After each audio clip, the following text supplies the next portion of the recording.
Hello everyone, welcome to real tech CNC. और आज हमारे रियल टेक के बार फीडर को हम हमारे मशीन के साथ अलाइन और अटैच कैसे करेंगे उसके बारे में हम जानेंगे। तो सबसे पहले आपको बार फीडर को मशीन के साथ ठीक तरीके से रख देना है। उसके साथ ठीक तरीके से आप मैन्युअली जितना भी अलाइन कर सकते हो उतना आपको कर देना है, जैसा कि आप वीडियो में देख सकते हो। अलाइन हो जाने के बाद कुछ इस तरीके से आपको पूरा सेटअप दिखेगा।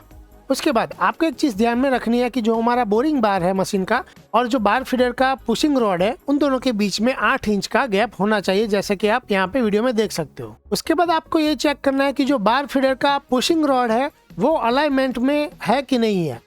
आपको फिर एक बार से हमारा बार फीडर को थोड़ा सा प्लस माइनस आगे पीछे करके चेक करना है। अभी हमारा बेसिक अलाइनमेंट हो चुका है। इसके बाद हम इसका माइनर अलाइनमेंट करेंगे परफेक्शन के लिए। तो हमारे जो पैड्स है उन चारों के चारों पैड्स को हमें अच्छे तरीके से टाइट कर लेना है। जैसा कि ये फर्स्ट पैड हमने टाइट कर लिया, ये वाला है दूसरा पैड हमने टाइट कर लिया। पैड नीचे से हिलने नहीं चाहिए, ठीक तरीके से हमें पैड को टाइट करना है। उसके बाद हमारी जो इलेक्ट्रिक पैनल है बार फीडर की, उसकी साइड में हमें 4 बोल्ट्स दिखेंगे। उनको एलन के लगा के हमें लूज करना है। लेफ्ट हैंड साइड पे 4 बोल्ट रहेंगे, राइट हैंड साइड पे 4 बोल्ट रहेंगे। उन चारों को हमें लूज करना है। तो 1 बाय 1 हम सबको ठीक तरीके से लूज कर लेंगे। सेम तरीके से हमें ऑपोजिट साइड पे भी लूज कर लेना है। सारे बोल्ट लूज हो जाने के बाद आपको साइड में यहाँ पे एडजस्टिंग बोल्ट मिलेगा। इसकी मदद से आप माइनर अलाइनमेंट कर सकते हो ऊपर और नीचे का। तो इसको हम टाइट करेंगे और लूज करेंगे अपनी रिक्वायरमेंट के हिसाब से। दोनों साइड पे लूज और टाइट करेंगे, जिसकी वजह से हमारा जो अलाइनमेंट है वो परफेक्ट आ जाए। और यहाँ पे आप देख सकते हो वो एडजस्ट सेंटर में हो रहा है। फिर हमें चेक करना है कि बार पुशर रोड ठीक तरीके से सेंटर में जा रहा है कि नहीं जा रहा। तो यहाँ पे ये परफेक्टली सेंटर में जा रहा है, तो हमारा सेंटर अलाइनमेंट परफेक्ट हो चुका है। इसके बाद आपको क्या करना है कि इलेक्ट्रिक पैनल में हमने दोनों साइड पे जो 4 एलन के लगा के बोल्ट लूज किए थे, उनको अच्छी तरीके से हमें टाइट कर देना है। इनको टाइट करने के बाद हमारा बार फीडर का अलाइनमेंट परफेक्ट तरीके से हो गया है। और इसके अलावा आप एंकर बॉल लगा सकते हो हमारे सपोर्टिंग पैड के साइड में। ये एंकर बॉल जमीन के अंदर लगते हैं, जिसकी वजह से आपको और अच्छी स्टेडीनेस मिलेगी। Hello everyone, welcome to real tech CNC. तो आज हमारा जो बार फीडर है उसके अंदर हमारा जो सीएनसी मशीन है उसका इलेक्ट्रिकल कनेक्शन इंटरफेस हम कैसे करेंगे उसके बारे में हम बताने वाले हैं। सबसे पहले बार फीडर का जो पैनल है वो नीचे की साइड यहाँ पे फ्रंट में रहता है। हमारा जो बार फीडर है उसका जो इलेक्ट्रिक पैनल है उसके अंदर 2 सेक्शन है। उसमें से नीचे का जो सेक्शन रहेगा राइट हैंड साइड पे आपको एक टर्मिनल दिखेगा। उसके अंदर हम जो मशीन के हमारे जो वायरिंग है उसका हमें कनेक्शन करना है। हमारा जो टर्मिनल है उसके अंदर आपको हर एक वायर के कनेक्शन के लिए आपको कोड दिए हुए हैं। उस कोड के हिसाब से आपको वायरिंग करनी रहेगी। सबसे पहले आपको 24 वोल्ट डीसी का कनेक्शन करना है, जो वहाँ पे लिखा हुआ है कोड उसका। उसके बाद उसके बाजू में है 0 वोल्ट डीसी, उसका कनेक्शन कर देना है। नेक्स्ट रहेगा ऊपर की साइड आपको दिख रहा होगा X11, तो जो हमारा चक डिक्लैम्प है उसका इनपुट हमें वहाँ पे देना है। उसके बाद रहेगा चक क्लैम्प, उसका इनपुट हमें X7 में देना है। उसके बाद आएगा इमरजेंसी, तो इमरजेंसी का हमें इनपुट कनेक्शन देना है ESP में। उसके बाद है SJ, उसका है न्यू बार लोड, जो हमारा बार है वो न्यू लोड करना है, उसका जो इनपुट कनेक्शन है वो हम SJ में देंगे। उसके बाद आता है ST, उसके अंदर साइकिल स्टार्ट का जो हमें इनपुट कनेक्शन है वो कनेक्ट करना है। और फिर लास्ट में हमें 2 और कोड दिख रहे हैं। फर्स्ट है N, उसके अंदर हमें न्यूट्रल का कनेक्शन करना है। लास्ट में है L, वहाँ पे हमें जो हमारा मेन सप्लाई है 220 वोल्ट का कनेक्शन देना है। हमने अभी जो बार फीडर में इनपुट कनेक्शन किया है उसका मेन वायर जाता है मशीन के अंदर, और वहाँ पे मशीन के पैनल के अंदर हम कैसे कनेक्शन करेंगे वो अब हम जानेंगे। अभी हमारा जो कनेक्शन था बार फीडर में N और L कोड के अंदर, जो कि न्यूट्रल और 220 वोल्ट का था, उसका कनेक्शन हम मशीन के अंदर यहाँ पे देने वाले हैं। लेफ्ट हैंड साइड पे ऊपर की ओर जो रेड वायर जा रहा है वो हमारा मेन कनेक्शन 220 वोल्ट का है, और उसके बाजू में नीचे आपको ब्लू वायर दिखेगा, वो न्यूट्रल का हमने कनेक्ट किया हुआ है।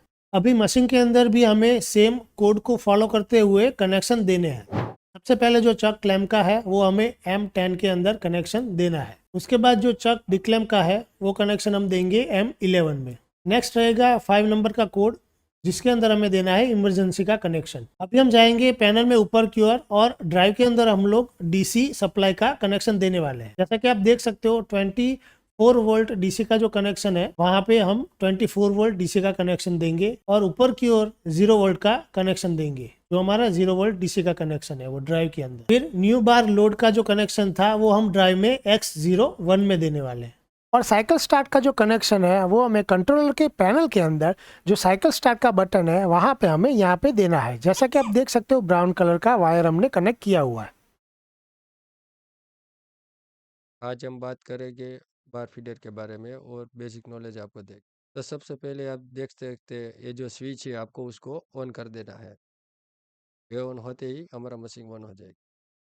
फिर डिस्प्ले में कुछ इस तरह का दिखाई देगा, उसमें आपको इंग्लिश बटन है वो प्रेस करनी है। फिर आपको रीसेट बटन है वो प्रेस करनी है। फिर आपको चेक करना है कि हमारा मशीन है उसमें मटेरियल लोड है या नहीं है।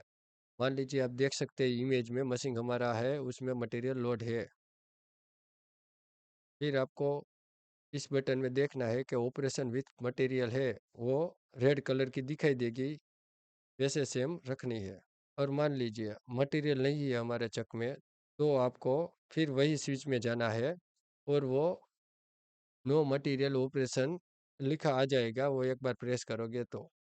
और वो कुछ इस तरह की दिखाई देगी जो कि ब्लू कलर की है।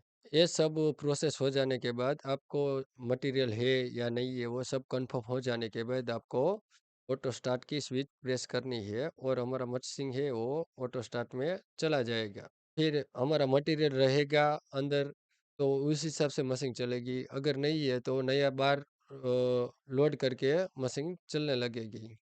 अभी आप देख सकते हैं मेन्यू स्क्रीन, उसके बारे में मैं आपको बताऊंगा। अभी जो इसमें स्विच दी है जो भी दिख रही है वो एक्टिव है। जो ये रीसेट है जो भी स्विच दिखाई दे रही है वो सब एक्टिव है। वापस दूसरी बार प्रेस करोगे तो दूसरा फंक्शन एक्टिव होगा। अभी जो आपको रीसेट की बटन दिख रही है वो प्रेस करने से क्या होगा मैं वो आपको बताऊंगा। रीसेट बटन का प्रेस करने से आपकी जो भी मशीन है वो अपनी होम पोजीशन में चली जाएगी। आप देख सकते हैं जो वीडियो में। फिर ये फीड रिटर्न और फीड का फंक्शन है वो हमें आगे की वीडियो में आपको पता चल जाएगा कैसे इस्तेमाल कर सकते हैं। अभी ये स्विच के बारे में मैं आपको बताऊंगा। जो लिखा हुआ है पुश बैक, उसका क्या मीनिंग होता है वो अभी हम जानेंगे। आप देख सकते हैं कुछ इस तरह से पोजीशन होगी, प्रेस करते ही ऐसे स्लाइड है वो आगे की तरफ चली जाएगी। वापस उसी बटन को प्रेस करने से क्या होता है वो हम वीडियो में अभी देखेंगे। वापस इसको प्रेस करने से वापस इस पोजीशन में आ जाएगी। अभी मैं बता रहा हूँ जो ये स्विच है प्रेस करने से क्या होता है वो मैं आपको बताऊंगा। ये स्विच प्रेस करने से हमारा जो मटेरियल है वो ऐसे लोड हो जाएगा। इस स्विच को वापस प्रेस करोगे तो ये जो है वो अपनी नॉर्मल पोजीशन में चला जाएगा। फिर ये स्विच प्रेस करोगे तो पुश प्लेट है वो सिलेक्ट हो जाएगी और फिट की मदद से हम उसको पुश करके मशीन की तरफ ले जा सकते हैं। और आप देख सकते हो वो पुश प्लेट को आप आगे की तरफ बढ़ा सकते हो और मशीन में इजेक्ट कर सकते हो और वो फिट के बटन से होगी, मैंने जो आपको पहले बताया था वो। फिर आप देख सकते हैं वापस उस स्विच को प्रेस करके जो इजेक्टर है उसमें से हम दूसरा सिलेक्शन करेंगे। बार है उसको मशीन की तरफ धकेल देगा और वापस फिर रिटर्न का बटन प्रेस करोगे तो इस तरह से वापस आ जाएगी। अभी जो हमने सिखाया आपको मेन्यू स्क्रीन के बारे में सिखाया था कि किस फंक्शन से क्या यूज़ होता है वो तो आपको बता दिया। अभी हम जानेंगे ऑटोमेटिक मोड में कौन से पैरामीटर सेट करने हैं और कहाँ पे करने हैं। उसके लिए हमको मेन्यू स्क्रीन के बाजू में जो दिखाई दे रही है प्रोसेसिंग पिक्चर वो बटन प्रेस करनी है। तो सबसे पहले बात करेंगे ऑटोमेटिक फीडिंग फास्ट के बारे में। उसमें हम जितनी वैल्यू सेट करेंगे उतनी स्पीड से ऑटो मोड में रोड की स्पीड कम या ज़्यादा कर सकते हैं। फिर हम बात करेंगे ऑटोमेटिक फीडिंग स्लो फीड, जो कि उसकी मदद से हम मटेरियल को स्टॉपर तक लाने के लिए कितनी स्पीड चाहिए वो सेट कर सकते हैं। फिर हम बात करेंगे इजेक्टर रोड पोजीशन। उसमें आपको जो कुछ भी चेंज नहीं करना है क्योंकि हमने उसमें इनकोडर की वैल्यू सेट की हुई है। फिर हम बात करेंगे automatic feed return speed material को मशीन में स्टॉपर तक लोड हो जाने के बाद कितनी स्पीड से रिटर्न होम पोजीशन में रोड को लाना है, वो वैल्यू हम इसमें सेट कर सकते हैं। और जो ये बैक बाय ओरिजिन है उसमें आपको कुछ भी चेंज नहीं करना है, वो भी हमने एनकोडर से सेट की हुई है। अभी हम बात करेंगे फॉल बैक बाय डिस्टेंस के बारे में।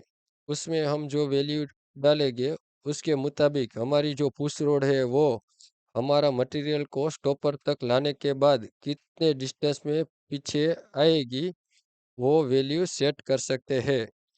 और उस फंक्शन को एक्टिव कैसे करेंगे वो मैं आपको बताऊंगा।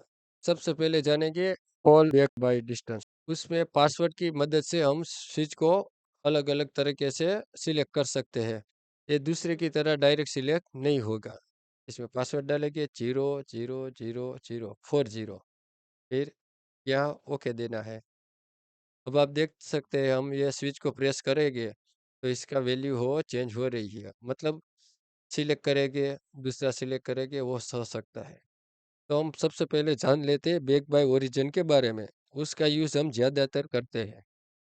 ये एक्टिव रहेगा तो हमारी जो मशीनिंग प्रोसेस है उसमें उस रोड की मदद से मटेरियल को स्टॉपर तक ला जाने के बाद वापस अपनी होम पोजीशन में पुश रोड चला जाएगा। अभी हमने बैक बाय ओरिजिन के बारे में जाना, अब हम जानेंगे फॉल बैक बाय डिस्टेंस के बारे में, जो बैक बाय ओरिजिन से थोड़ा डिफरेंट है। ये एक्टिव रहेगा तो हमारा जो मशीनिंग प्रोसेस है उसमें पुश रोड की मदद से मटेरियल को स्टॉपर तक ले जाने के बाद पुश रोड को होम पोजीशन पे नहीं जाएगी, बल्कि फॉलो बाय बैक डिस्टेंस दिया हुआ है जितना वैल्यू उसमें, उतना पीछे आके होल्ड हो जाएगी और अपना मशीनिंग काम है वो चालू कर देगी। अभी हम बात करेंगे पुशिंग इन प्लेस। उसमें हम जो वैल्यू सेट करेंगे वो पुश रोड की एंड पोजीशन है, मतलब कि हमारा बार फीडर की जो लेंथ है वो उसमें हम सेट कर सकते हैं, तो आपको उसमें कभी चेंज नहीं करना है। पुशिंग स्पीड, इसमें हम जो वैल्यू सेट करेंगे वो नए मटेरियल को ड्रॉ बार की अंदर एंट्री करने के लिए जो स्पीड दी जाएगी वो सेट कर सकते हैं। फिर बाद में आएगी इजेक्टर स्पीड। इसमें हम जो वैल्यू सेट करेंगे वो जो ड्रॉ बार में मटेरियल चला गया है उसको पुश रोड की मदद से अंदर ले जाने के लिए स्पीड है वो सेट कर सकते हैं।